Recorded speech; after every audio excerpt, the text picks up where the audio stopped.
Sebagai upaya penanganan dan perbaikan terhadap fungsi saluran air yang berada di pemukiman warga, dibersihkan serta diperbaiki melalui kegiatan kerja bakti.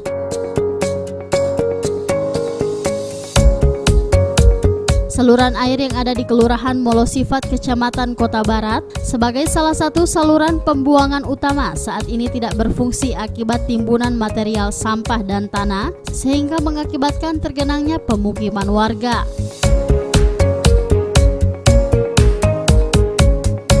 Untuk menangani hal tersebut, selain dilakukan dengan kerja bakti oleh seluruh elemen masyarakat, akan ditangani melalui alokasi dana kelurahan oleh pemerintah setempat untuk menjadikan saluran air berfungsi normal.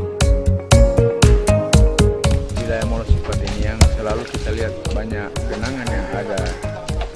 di jalan sepanjang Jalan Raja Ayato, memang karena saluran-saluran yang ada sepanjang jalan ini, kemudian yang masuk ke Tanggilo Ulipu itu tidak berfungsi secara normal,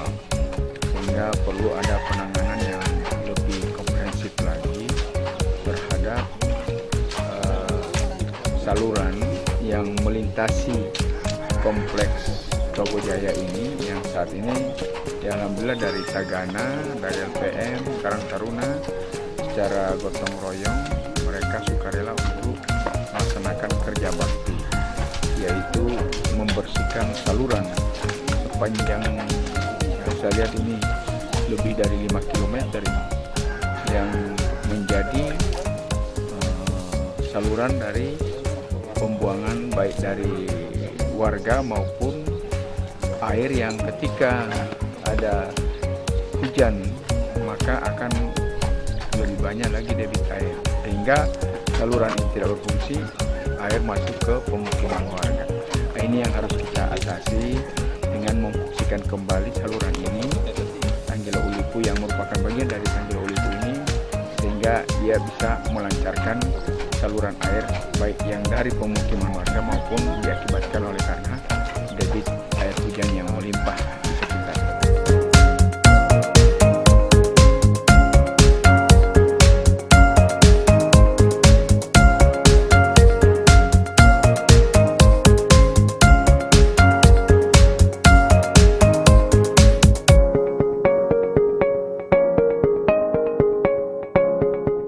Tim Liputan Advertorial Mimosa TV.